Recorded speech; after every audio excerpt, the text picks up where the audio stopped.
नमस्कार, मी लतिका। आज मी तुम्हाला बटाटा मटकीचं कालवण बनवून दाखवणार आहे। त्यासाठी बघा कढई गरम करत ठेवलेली आहे। कढई चांगली कडक गरम झालेली आहे। त्याच्यामध्ये टाकायचं अर्ध्या पळीला कमी असं तेल। हे तेल आहे शेंग तेल आणि गरम होऊन देऊया। तेल गरम झालेलं आहे। छोटा 1 चमचा टाकायची मोहरी। मोहरी एकदम बारीक आहे बघा, गावरान। छोटा 1 चमचा जिरं, कढीपत्ता, त्यात टाकायचं थोडीशी एकदम हिंग पावडर।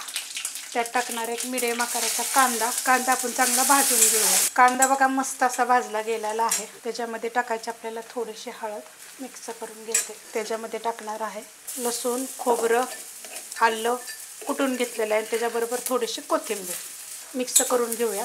3 चमचे घेतलेले आहेत ह्या चमच्याच्या मापानं। 6 पाकळ्या लसणाच्या आहेत, अर्धा इंच आलं आहे, थोडीशी कोथिंबीर, सुक्कं खोबरं एकदम थोडंसं टाकलेलं, लय थोडंसं टाकते मी सुक्कं खोबरं। बघा अशा पद्धतीने एवढाच तुकडा टाकत असते। परतून घेते मस्त असं बघा, परतून घेतलेलं आहे। तेवढं साहित्य तुम्ही मिक्सरला जरी बारीक केलं तरी पण चालू शकते। एखाद्या ह्याच्यामध्ये हिरवी मिरची पण बारीक केली तरी चालेल। आता हे पण 1 मिनिटभर परतून घेते। छोट्या आकाराचं टोमॅटो टाकलेलं आहे।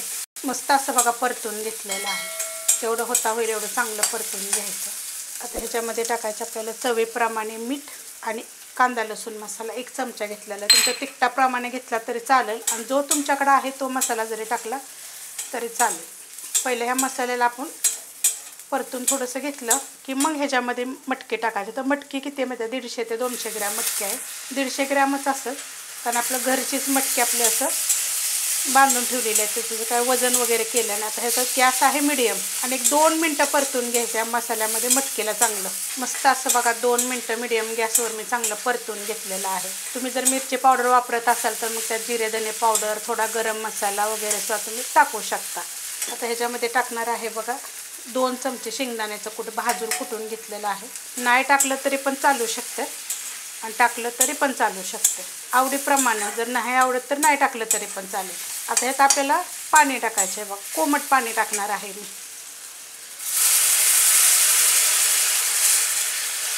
असं काय उकळतं वगैरे पाणी करायचं नाही, हलकंसं कोमट पाणी जरी केलं की नाही तरी पण चालते। आता आपल्याला ह्याच्यात बटाटा टाकायचे, पण आत्ताच टाकायचं नाही आहे। ह्याला चांगले 5 मिनटं उकळून घ्यायचं।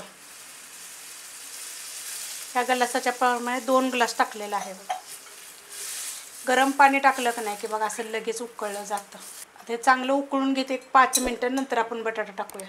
5 मिनटं झालं बघा, चांगलं मी उकळून दिलेलं आहे। चांगलं उकळून द्यायचं। शिजायला काय जास्त वेळ लागत नाही मटकीला, पण चांगलं उकळून द्यायचं। नंतर आपण जर तुम्हाला जर कच्चा बटाटा टाकायचा असेल का नाही तर मग मटकी जेव्हा आपण परतली की नाही तेव्हाच त्याच्यामध्ये साल काढायची, छोटे छोटे तुकडे करून टाकायचे। तर मला टाकायचे शिजवलेला बटाटा, त्याच्यामध्ये चव खूप छान येते बरं का। एकदा असं करून बघा तुम्ही। तर आपल्याला काय त्याचे असे हातानंच मी तुकडे करणार आहे बघा, हे असे मोठे मोठे, आणि जास्त पण असा गाळ शिजलेला नाही आहे। हे बघा असं टाकणार आहे ह्याच्यामध्ये। हे मी टाकून घेते, पहिले टाकून घेतलेला आहे बघा बटाटा। वरनं थोडीशी एकदम कोथिंबीर टाकणार आहे, कारण की त्याच्यामध्ये आपण कुटून पण घेतली होती, मिक्सरला बारीक करून घेतली तरी पण चालते। आता ह्याला काय करणार आहे, गॅस आहे मीडियम, बारीक करणार आहे आणि ह्याला अजून 10 मिनटं मी शिजवून देणार आहे। बारीक गॅसवर बघा 10 मिनटं ठेवलं होतं शिजत, मस्त असं झालेलं आहे आणि अशा पद्धतीत झालेलं आहे बघा। जर पातळ पाहिजे तर अजून पातळ करू शकता, आणि जर तुम्हाला घट्ट पाहिजे ना थोडंसं असं लपथबत तर असं पण खाऊ शकता तुम्ही। ही ब्रेडवर पण मिसळसारखं खाऊ शकता। मग त्याला थोडंसं गरम मसाला पावडर वगैरे पण तुम्ही टाकू शकता, जर कांदा लसूण मसाला नाही येत। पण एकदा अशा पद्धतीनं जरूर झटपट असं करून बघा, खूप चविष्ट असं लागतं। रेसिपी आवडली तर लाईक करा, सबस्क्राईब करा, कमेंट करा आणि शेअर बी करा।